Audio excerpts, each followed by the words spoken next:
Welcome back to March Madness Analysis. Today we're going to break down the Big East Conference and rank the teams 1 to 11 for the 2020-2021 season. I'm going to start at the bottom. At number 11, I have DePaul. DePaul's going to lose 3 of their starters from last season, including their best player, Paul Reed, who's entering the NBA draft.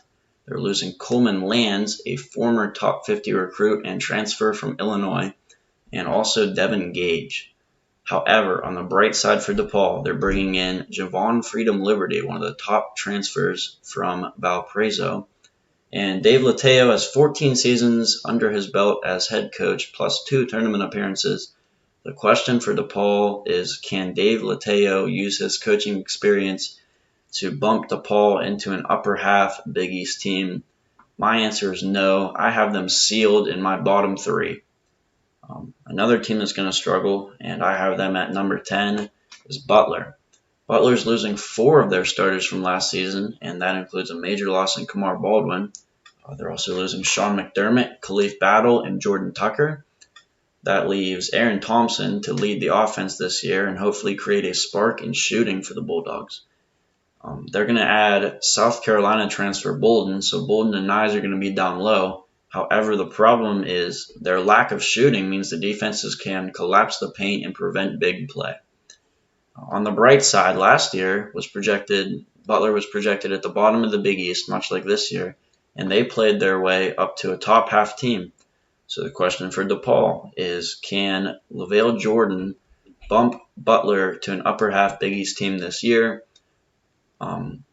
I have them at 10. My answer is no. I also have them sealed in my bottom 3. At number 9, I have Georgetown. This was going to be Georgetown's year before the announcement of 3 major transfers, and that includes the loss of Mac McClung, who's transferring to Texas Tech. They're losing James Akinyo, who's transferring to Arizona, and they were also losing Josh LeBlanc, who is transferring to LSU. Even considering Georgetown's transfers, I think they have a very bright future as they brought in multiple talented freshmen, including TJ Berger, Jamari Sibley, Tyler Beard, Kobe Clark, and Dante Harris. In addition, they're gaining 2 big transfers in Jalen Harris and Shudir Bio. Patrick Ewing is entering his 4th year as the Georgetown head coach. He has no tournament appearances, and he may be on the hot seat if he does not turn this program around quickly. At number 8, we're heading into our mediocre Big East Conference teams. I have Marquette. Marquette's going to be sort of a wild card team, or they're going to be unpredictable. If they can take all the pieces they have and push them together and play well, I think Marquette could potentially hit the 4 or 5 spot. But right now I have them at 8. They're obviously losing. They have a huge loss in Marcus Howard. However, they are getting DJ Carton from Ohio State, which will help Marquette be productive this year, and 5-star forward Garcia.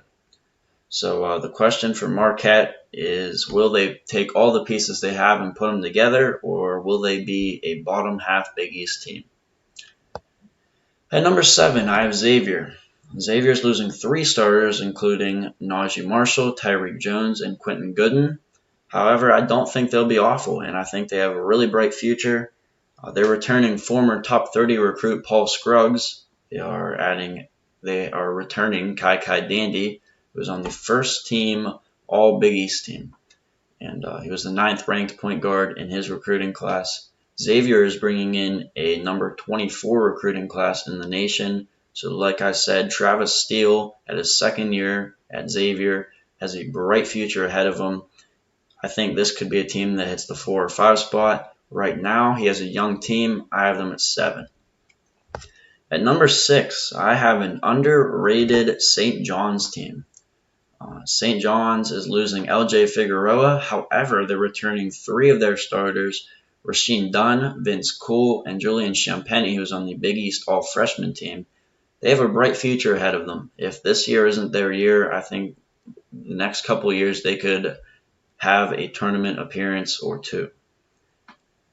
At number 5, I have UConn, and the reason I have UConn at 5 is because they are transitioning from the AAC to the Big East. They're going to have to earn my respect this year. They are losing their leading scorer in Christian Vital. However, they're returning the rest of their team. Plus, they are bringing in a top 2 Big East recruiting class. In addition, they're adding a transfer from Howard, R.J. Cool. Dan Hurley, his second year at UConn, has a future ahead of him. However, they're going to have to earn my respect. The transition from the AAC to the Big East may be tough for them. They're replacing teams like Wichita State, Tulsa, and Houston with Memphis, Villanova, Creighton, and Seton Hall. Big-time programs. They're going to have to prove themselves to me. At number 4, I have Seton Hall. Seton Hall obviously lost Miles Powell this year, and they also lost Romero Gill and Quincy McKnight. However, they're returning their other 2 starters, and they're bringing in a Harvard transfer, Bryce Aiken. Kevin Willard has been to 4 straight tournaments, and this is obviously a big-time school, and they could potentially drop down, but because it's Seton Hall, I have them at 4. Number 3, I have Providence. Providence finished last season really, really hot, and they are returning a lot of solid players, including A.J. Reeves, David Duke, Nate Wilson, and they're bringing in a St. Joseph's transfer, Jared Bynum.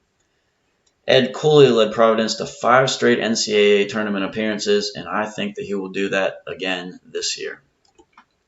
At number 2, I have this team sealed at the 2 spot. I don't think anyone's getting ahead of them. I have Creighton. Creighton is going to have a very, very talented team this year. They're going to be very productive on the offensive end. They have Marcus Zagorowski, a potential Big East Player of the Year, and Mitch Ballack, who could potentially be the best shooter in the Big East this year. Greg McDermott, head coach for Creighton, looking forward to a solid season after last year's surprising run.